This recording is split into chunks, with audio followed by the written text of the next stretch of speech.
좋으신 아버지 하나님, 아버지의 사랑과 은혜를 감사합니다.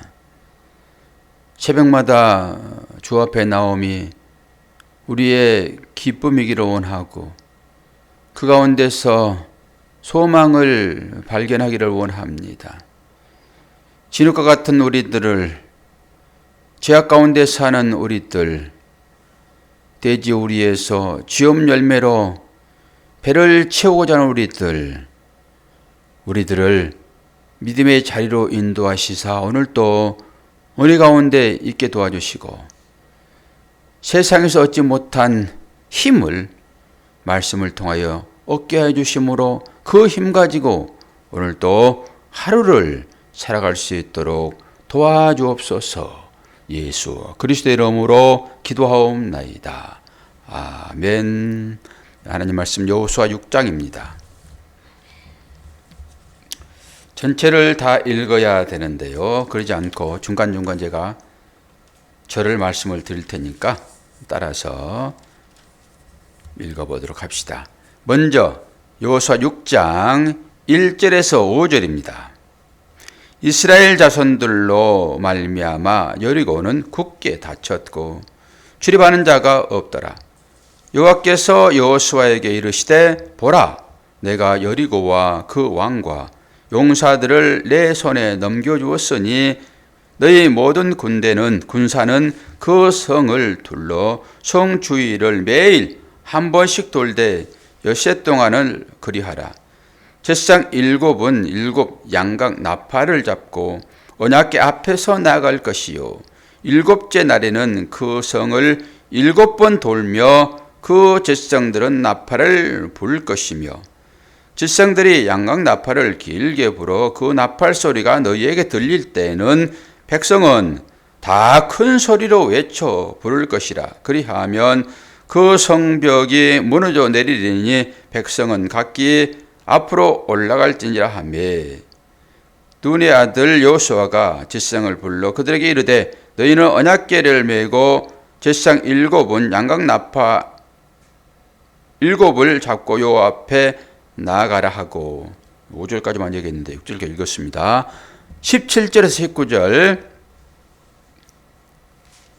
그 성과 그 가운데 있는 모든 것은 여호와께 온전히 바치되 기생 라합과 그 집에 동거하는 자는 모두 살려주라.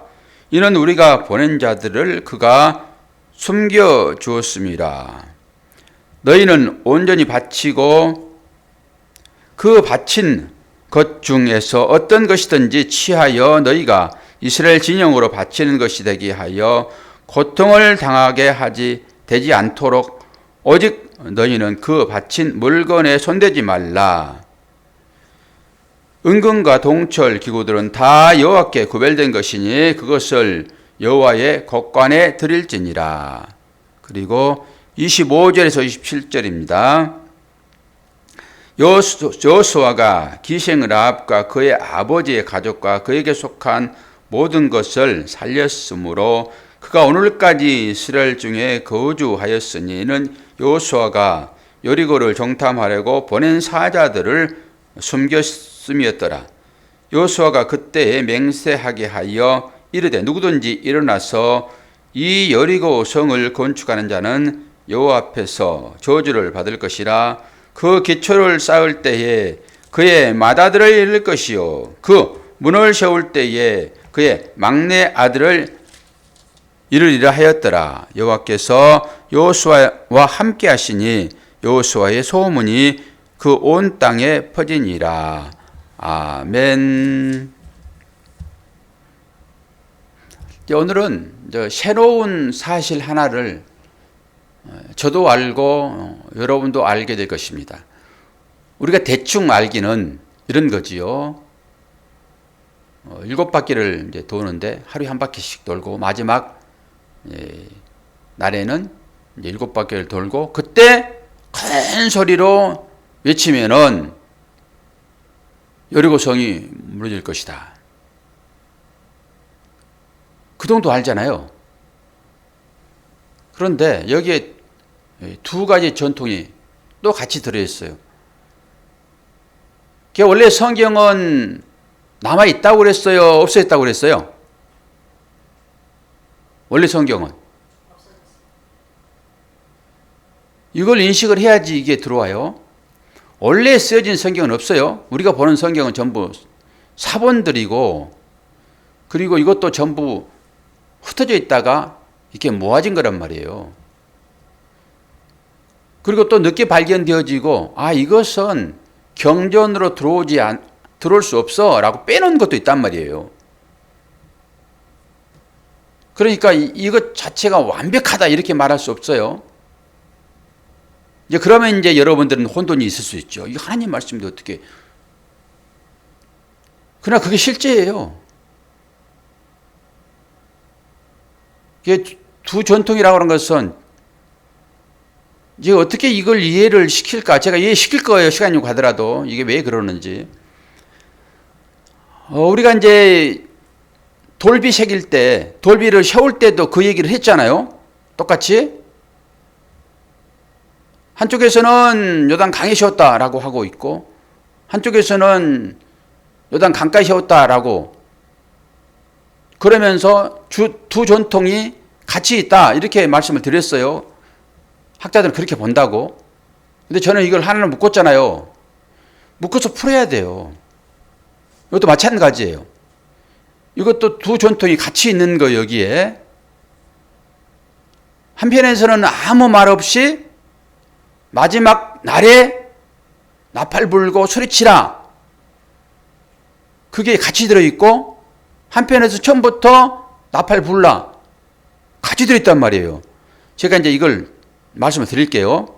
찾아보시면 돼요. 처음부터 나팔을 불라라고 하는 것이 8절, 9절, 13절이에요. 8절 읽어드립니다. 8절. 그런 시각으로 보시면 돼요. 처음부터 나팔을 불라고 그럽니다. 여호수아가 백성에게 이르기를 마침에 제사장 7은 양각 나팔 7을 잡고 여호와 앞에서 나아가며 그 나팔을 불고 여호와 언약궤는 그 뒤를 따른다. 처음부터 붑니다. 지금 여호수아가 이렇게 하라라고 했단 말이에요. 그런데 처음부터 나팔을 불어요. 9절도 봐요. 그 무장한 자들은 나팔을 부는 제사장들 앞에서 행진하여 후군은 궤 뒤를 따르고 제사장들은 나팔을 불며 행진하더라. 그렇지요. 그리고 13절을 봅니다. 제사장 7은 양각 나팔 7을 잡고 여호와의 궤 앞에서 계속 행진하며 나팔을 불고 무정한 자들은 그 앞에 행진하며 후군은 여호와의 궤 뒤를 따르고 제사장들은 나팔을 불며 행진하더라. 처음부터 나팔을 불고 좀 행진하고 있습니다. 첫날부터. 보세요. 3절 봅니다. 3절. 이거는 나팔을 불지 말라고 하는 거예요. 3절. 너희 모든 군사는 그 성을 둘러 성 주위를 매일 한 번씩 돌되 10시 동안을 그리하리라. 10절. 여호수아가 백성에게 명령하여 이르되 너희는 외치지 말며 너희 음성을 들리게 하지 말며 너희 입에서 아무 말도 내지 말라. 그리하다가 내가 너희에게 명령하여 외치라 하는 날에 외칠지니라 하고. 16절. 7번째 해에 제사장들이 나팔을 불 때에 여호수아가 백성에게 이르되 외치라. 여호와께서 너희에게 이 성을 주셨느니라. 20절. 이에 백성은 외치고 제사장들은 나팔을 불매 백성이 나팔 소리를 들을 때에 크게 소리질러 외치니 성벽이 무너져 내린지라. 백성이 각기 앞으로 나아가 그 성에 들어가서 그 성을 점령하고. 통독만 하면은 이거 모릅니다. 그냥 섞여 있어가지고요. 뭔가 모르게 넘어간단 말이에요. 그리고 마지막에 우리의 결론은 조용하게 가다가 마지막에 외치라. 큰 소리를 외치니까 무너졌다. 이 정도 알죠. 저도 연구하다가 이거 발견한 거라니까요. 그러니까 잘 보시면 돼요. 이 침묵과 함성은 같습니다. 이게 공포를 조성합니다. 큰 소리도 위압감 때문에 공포가 조성되죠. 조용할 때도 마찬가지입니다. 언제 제가 경험합니까? 요즘에는 그런 경험을 하지 않는데요. 그게 실체예요. 여러분 집안에서요. 탕탕탕 우당탕탕 싸우는 것도 공포스럽지만요. 아내가 말없이 조용하게 침묵을 지켜버리세요. 얼마나 공포스러운 줄 아세요? 아직 권사님은 그거 안 해봐가지고 모르죠. 저는 제 아내를 통해서 그걸 느낍니다. 막 소리 지르고 그런 경우는 거의 없지요. 그런 소리 지름도 사실 공포인 거예요. 애들한테는. 근데 제 아내가 말을 한 3일 동안 안 해버리면은 아주 저는 전전긍긍해요. 공포입니다, 그게. 이 두 가지가 여기 같이 있어요. 조용하게 여러분 성을 사람들이 때를 지어가지고 돌아보세요. 그게 뭐 하루 이틀은 그냥 그런가 보다 그러는데 나팔을 가지고 있고요. 사람들이 때를 지어서 조용하게 돌아보세요. 그러면 그 성 안에서 그걸 볼 거잖아요, 지금. 뭐 여러 얘기를 만들어낼 수 있겠잖아요, 지금. 막 나오는데 제가 이제 절제하는 거예요. 야, 이상하다. 무슨 내용이지? 궁금할 거잖아요. 그러면서 약간 공포스러울 거예요. 이 성 안에 있는 사람들은요, 지금 이스라엘 백성과 함께 했던 하나님의 큰 역사를 소문 들어서 다 한단 말이에요. 그러니까 간담이 녹아버렸죠. 그런데 그들이 쳐들어온다고 그러니까 지금 뭐예요? 문 닫아 걸었잖아요, 지금. 그리고 방 속에 들어가가지고 이불 쓰고 있을까요? 구경하겠죠? 어떤 일이 있을 것인가? 근데 그냥 조용하게 건단 말이에요. 얼마나 공포스럽겠냐고요. 자녀가 뭐 잘 보내놓고, 야, 큰일 났다, 이제. 엄마가 이제 이것 가지고 이제 혼낼 텐데, 아무 말도 안 해요. 하루 지나고 이틀 지나고 아무 말도 안 해. 그럴수록 더 공포스럽죠. 왜요? 내가 엄마를 잘 알거든요. 문제 일으킬 때마다 혼냈던 엄마를 내가 알거든요. 그런데 아무 말도 안 해. 딱 그 형국 아닙니까, 지금? 하나님께서 전쟁을 해가지고 모든 사람들이 다 떼죽음 당했는데, 그 소리가 이 소리가 들리는데, 지금. 그래서 얘기했잖아요, 지금. 간담이 다 녹았자고. 마음이 다 녹았다고. 그 상황이란 말이에요. 그리고 마지막에 빡 소리쳐버리니까 아주 언제 소리칠까. 그러다 갑자기 소리를 빡 내보니까 어떻게 해요? 다 나다빠져 버린 거예요. 그 형국 아닙니까? 이게 실제적으로 성벽이 무너지는 것이지만은 여러분 성벽도 뭐 물리적으로 보세요. 그러니까 그게 있었단 말이에요. 근데 이 모든 일들은 우리 마음 가운데 전부 일어나고 있다고 보시면 되는 거예요. 그것이 딱 무너진 거란 말이에요, 지금. 그거 하나 보시면 돼요. 그러면은 이 일들을 이제 두 전통이라고 얘기를 했고, 저는 이제 이것을 두 문서라고 얘기를 했지만은 실수로 이게 들어간 거 아니잖아요. 몰라서 이 성경학자들이 처음에 이거 편집할 때 몰라서 이걸 그렇게 넣었을까요? 대충 그냥 넣었을까요? 안 그럴 거잖아요. 그러니까 이거 오타가 혹시 있을지라도 그것을 믿음으로 우리는 해석하면 되는데요. 그러니까 두 전통이 이게 들어가 있으므로 이것은 그렇게 읽으면 된다라고 해버리면 편한데, 아니 성경이 어떻게 완벽한데 어떤 곳에서는 말하라고 그러고 어떤 곳에서 말하지 말라고 그러고 그러냐, 잘못되지 않았냐, 이런 식으로 보게 되면 그렇게 볼 수 있단 말이에요. 빌미를 지은 거잖아요. 완벽하게 해야 되는데.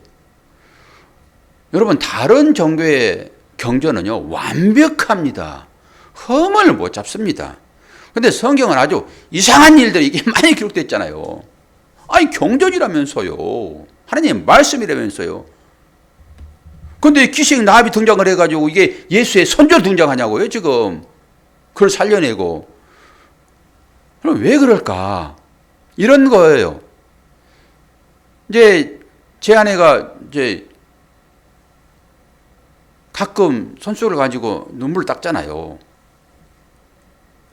그러면 그것만 보면은, 하나님의 은혜가 얼마나 크면 자꾸 눈에서 눈물이 나오고 그 눈물을 닦을까? 내용을 알지 못하면은 그러잖아요. 설교하는 사람은 와, 내 설교가 은혜가 되나 보다. 그러니까 눈물을 흘리다. 눈물 흘리면 회개의 눈물 아니면은 감동인 거예요, 그거는. 매체가 뭡니까? 설교이지요. 와, 설교를 듣고 눈물을 흘리니 내가 얼마나 은혜를 끼친 자인가. 어떨 때는 앉자마자 수고는 눈물을 닦아요. 그러면 또 마음 가운데 어떤 마음이 있겠는가? 별 추상을 다 하죠. 안 물어보고 지나가 버리면은 아유, 내 설교가 은혜가 됐나 보다 라고 생각되어지는데, 물어보죠. 이제는 여보, 어떻게 매일 새벽에 이렇게 은혜가 됩니까? 마음에 아픈 뭐가 있습니까? 그냥 물어보니까 이제 나이가 들어가지고 눈에서 눈물이 나오니까 손수건을 닦는 거예요, 그거. 여러분, 이것입니다. 우리 인생이 이것입니다. 그래서 함부로 판단도 하지 말라고 하는 거예요. 겉으로 모양만 보고 겉으로 드러난 것 보고 판단하면 오해가 생깁니다. 엉뚱한 오해를 하게 돼 있잖아요. 제가 옛날에 권사님도 한번 권사님 모형을 보고 내가 얼마나 은혜를 받았는지, 아이고, 제가 설교를 잘해가지고 권사님은 마음에 찔려가지고 그러시는구나. 그랬더니 다 해보니까 그게 아니에요. 그게 마음에 찔린 게 아니더라고. 그 얘기는 제가 다 해드릴게요. 이거예요, 이거. 그리고 우리의 인생입니다. 우리의 인생이 어떻습니까? 좋을 때는 아이고 하나님 감사합니다, 할렐루야. 하나님 나에게 은혜를 주시고 복을 주셨습니다 라고 감사하잖아요. 그럼 이것만 하나님의 은혜이고 하나님의 인도함입니까? 사도 바울에게 주었던 가시는 무엇입니까? 우리의 삶 가운데 또 가시 같은 일들이 많이 있잖아요. 이것은 하나님께서 외면한 그 일입니까, 이게? 똑같은 일 아닙니까? 그런 시각으로 이 말씀을 그렇게 보시라고요. 아니, 어떤 전통은 돌을 그 물속에 감춰놓고, 아니 물속에 감춰있는데 사람들이 그걸 보고 물으라고요? 말이 안 되잖아요, 지금. 아니 네 후손이 이 돌이 무슨 뜻입니까? 라고 묻거든. 너의 인생 전체를 살펴서 인생 자체가 돌이니까 세워진 돌 아닙니까? 그리고 돌은 예수 그리스도고. 그럼 그걸 물을 때 그 설명해 주라고 얘기를 하고 그 기념비로 세워라라고 했는데, 아니 말이 됩니까? 바닷속에 그 창이란 바닷속에 그 돌비를 세워놓고 후손들이 묻거든. 말이 돼요, 그게? 앞뒤 문맥이 안 맞잖아요. 그런데 하나님께서 왜 그 말씀을 우리에게 주었는가라고 하는 것이죠. 이걸 해석할 수 있는 능력이 여러분 돼야 되잖아요. 이걸 어떤 학자가 써놓겠냐고. 이걸 말도 안 되는 거라고 생각하는 거지. 문서를 남겨야 되니까. 근데 목사의 책임은요, 이거 풀어내야 되는 거예요. 학자들은 이렇게 성경을 써서 편집을 했는데 이런 두 편집이 있습니다, 이 전통이 있습니다 라고 써놔서 해결했지만은, 목사는 은혜로 그것을 풀어 해결해야지 우리 인생에 나타난 다양한 일들을 말할 수 있죠. 보는 것만 가지고 해석하면 그건 율법인 것입니다. 제가 사모가 눈물을 닦는데 그 보는 것만 가지고 해석하여 지 맘대로 살아가는 거예요. 평생을 그렇게 살아버리면은 나는 사모의 눈에서 눈물을 내게 하는 은혜로운 목사야. 은혜 받았으면 아침 밥을 차려줘야지 왜 잠자고 있어? 그렇게 되는 거죠. 아, 은혜 받으면은 뭐 주고 싶다며요. 우리의 인생입니다, 이게. 율법의 행위가 그런 거예요. 겉으로 보는 것만 가지고 살아버리는, 그 마음은 알지도 못하고 혼자 착각하여 신앙생활 해버리는 이 율법은 바로 그런 것입니다. 이 율법이 내포하고 있는 뜻이 뭐예요? 마음이에요. 하나님 마음. 그 마음을 알아야 되는 거죠. 그 마음이 나이 들어가지고 이제 눈물 흘리는 거란 말이에요. 마음으로 생각한다 하면은. 그래서 눈물 흘릴 거란 말이에요, 그게. 이 율법을 주어놓고 하나님께서는 제발 얘들아 내 마음을 좀 알아야지. 아니 부모가 자녀들과 관계가 오는데 똑같잖아요, 그게. 해초리를 바짝 들었는데 자녀를 때리는데 그 어머니의, 그 아버지의, 그 부모의 마음을 자녀가 알아야 되지 않아요? 때리니까 그냥 아프다고 그냥 도망만 가버려요, 그냥. 그러면 평생 미움으로 남겠죠, 그게. 이게 율법 생활이에요, 그게. 그 때리는 그 부모의 그 마음, 아버지의 마음, 어머니의 마음을 자녀가 알면은 그 매는 달게 받습니다. 그러니까 늦게서 깨달으니 어떻게 하냐고요. 언제 깨닫습니까? 사모님? 돌아가신 다음에 깨닫는 거예요. 아시겠습니까, 권사님? 그래서 깨달으라고 주님이 죽으시는 거예요. 네 죄가 얼마나 큰지 깨달으라고 주님이 죽으신 거라고요. 아니 당연히 무슨 피가 흘리고 물이 흘러서 그것이 죄가 덮어지고 이건 기정사실이지만은 또 다른 면이 있잖아요. 교훈 삼으면 되지요. 우리 인생도 그렇게 깨닫지 못하는데 돌아가셔야지만이 그 부모를 안다니까요. 아버지의 마음을 알려주려고 그러면은 당연히 그 아들이 죽어야지 하는 거예요. 조금 이해가 됩니까? 이 말씀들이? 그런 말씀들로 이 말씀을 풀어서 보시란 말이에요. 저도 아침에서야 저도 이게 시원치는 않았어요. 옛날에 읽어 나갈 때도 이걸 나팔을 아침 매일 부라는 거야. 뭐라는 거야. 그냥 지나가 버렸죠. 근데 성경 가이드가 저한테는 있으니까 그걸 가지고 이제 하나씩 찾아나가니까 선명히 드러나는 거예요. 그리고 제가 설교한 내용과 어떻게 이렇게 다들 맥을 같이 하지?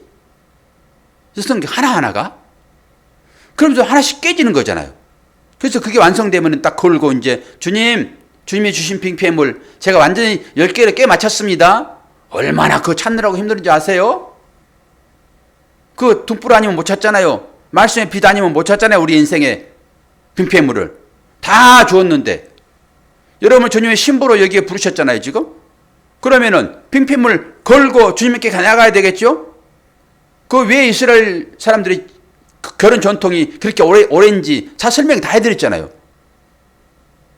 그 빙패물 보내가지고 그 가지고 있는 신부가 내 신부라는 거예요, 그게. 얼굴도 모르고 고란한다니까요.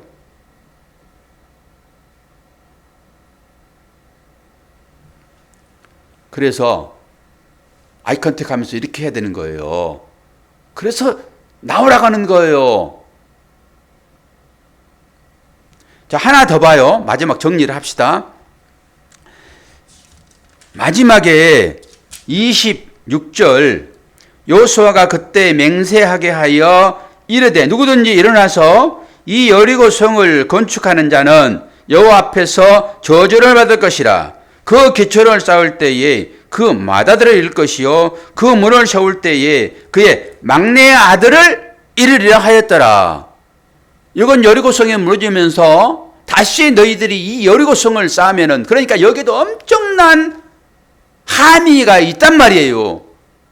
이 여리고성을 쌓으면 절대 안 되는 거잖아요. 영적으로 풀어내면은 이 하나 가지고 설교를 얼마나 많은 시간 하겠냐고요. 이 여리고성 다시 세우면 안 돼. 이건 하나님께서 무너뜨린 거야. 너희들은 무슨 나팔 불고 말했어. 너희들이 망쳐야 됐어. 그 여리고성을 깨뜨리는데? 이것은 뭐요? 하나님의 역사를 얘기하는 거란 말이에요. 하나님의 기적. 사람들의 힘이 아니라. 이렇게 내가 일을 했어. 그리고 이것은 예언이죠. 그 예언이 언제 일어났는지 제가 말씀드릴 거예요. 일단 말씀을 찾읍시다. 열왕기상 16장. 우리가 새벽에 지금 수요일날 열왕기상 하고 있죠. 열왕기상 16장. 우리 권사님도 수요일날 나올 수 있으면 나오면 아주 은혜가 넘치는데 수요일날 못 나오시니까 우리만 하고 있어요. 열왕기상 16장 34절. 여기에 이제 이 내용이 나와요. 열왕기상 16장 34절을 아이고 이거 잘 안 되네. 같이 읽어요. 시작. 그 시대에 베델 사람 히엘이 여리고 성을 건축하였는데 그가 그 터를 쌓을 때에 맏아들 아비람을 잃었고 그 성문을 세울 때에 막내 아들 수급을 잃었으니 여호와께서 눈의 아들 여호수아를 통하여 하신 말씀과 같이 되었더라. 아멘. 여러분 무섭지 않아요? 하나님께서 말씀하신 것은요 완벽하게 이루어집니다. 여러분 눈에는 여러분이 기도하고 여러분이 원하는 때 이루어지면은 하나님이 응답에 얘기하죠. 하나님께 기도하는 것은 100% 다 응답됩니다. 시와 때를 우리가 알 수 없어서 그러는 것이지. 보세요. 이제 연대기를 여러분들이 이제 한번 이제 보셔야 되는 거죠. 이럴 때 이제 연대기를 제가 어떻게 얘기를 했죠. 큰 절거리만 한 2가지 정도만 여러분이 이제 외우라고 얘기를 했는데, 이제 모세는 이스라엘의 중심이에요. 이스라엘이 새롭게 시작하는 것이 출애굽입니다. 새 역사예요. 그러니까 이스라엘의 출애굽기의 역사 중에 인물 한 분은 아셔야 되죠. 그 인물이 누구죠, 사모님? 출애굽기 인물 모세죠. 그리고 또다시 하나님께서 인류를 심판하시고 다시 역사를 쓰는 걸로 장색으로 넘어가서 새로운 사람 하나를 부르는데 그 사람 이름이 누굽니까? 아브라함이죠. 11장까지는 원역사고 12장부터 새 역사, 족장사가 써있잖아요. 그러니까 11장까지는 원역사로 쓰여지는 것이고 새롭게 사람을 부르는 거예요. 그게 12장이란 말이에요. 그게 족장사예요. 거기서부터 또 역사가 시작되는 거잖아요. 그 출애굽기에 또 한번 시작되어지고. 그래서 아브라함은 BC 몇 년대라고 했죠? BC 2000년대. 그리고 모세는 BC 몇 년대라고 그랬어요? 저거 봐. 사모님도 머리 좋은 사람들 다 잊어버리잖아요. 1500년대. 500년 갭이 있어요. 그리고 여호수아는 모시 시대 사람이잖아요. 모시 시대. 그러면은 1500 몇 년쯤 되겠죠. 1500년 사람이란 말이에요. 여호수아가 지금 이 성을 점령할 때 하나님께서 예언했단 말이에요. 여리고 성을 다시 세우면은 이렇게 될 것이다. 그리고 나서 이 열왕기상 오늘 읽었던 여기는 아합 시대예요. 아합 시대. 그 북이스라엘 아합 시대.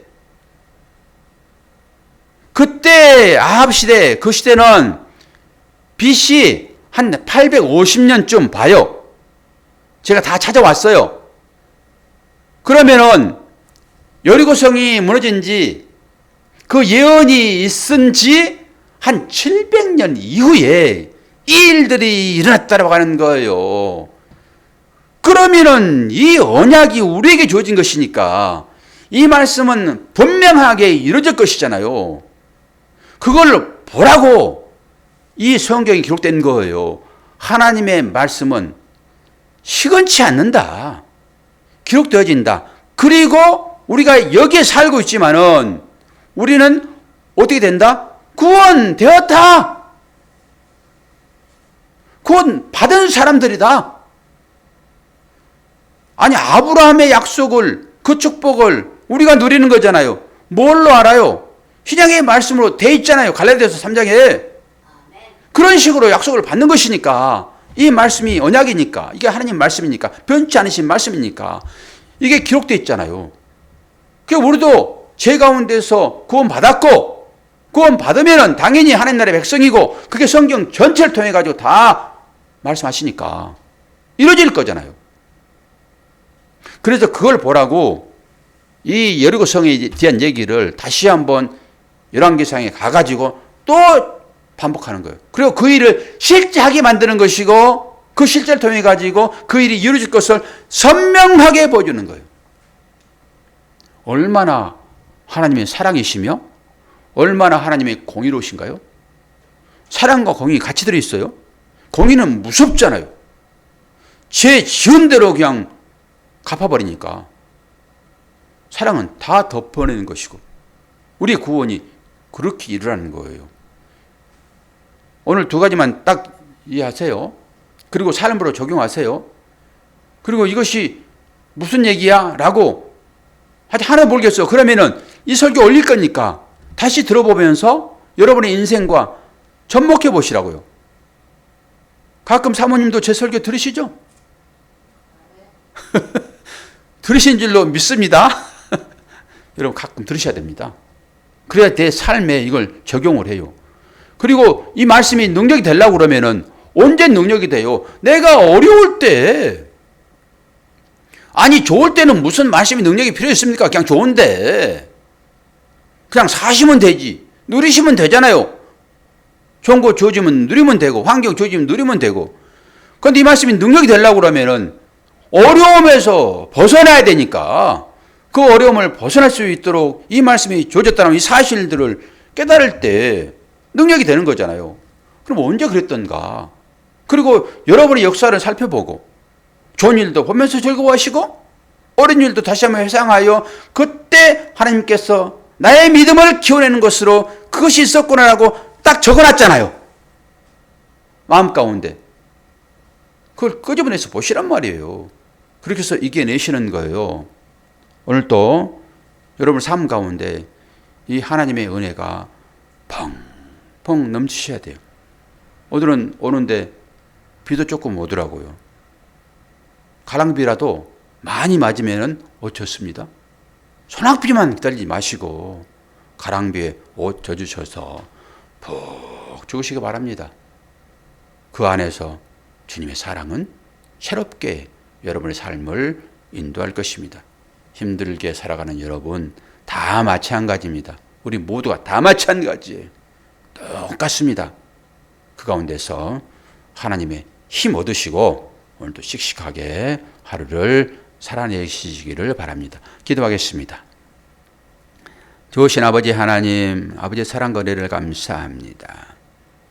이 말씀을 통하여서 우리가 어떤 삶을 믿음으로 살아내는가가 중요하지 이 말씀을 아는 것은 중요하지 않습니다. 주님, 이 말씀이 내 안에서 살아 움직일 때 우리는 어려움을 이겨낼 수 있고 힘듦을 극복할 수 있고 또한 주어지는 환경이 만족할 때 우리는 그곳에서 기쁨을 누릴 수 있을 것입니다. 이 자유가 말씀을 통해서만 얻을 수 있는 가능성이 오니 오늘도 새벽을 깨우는 하나님의 자녀를 축복하여 주시고 이 가운데 있도록 은혜 허락하여 주옵소서. 사모가 기도하는 기도의 내용이 물론 종의 기도의 내용이기도 합니다.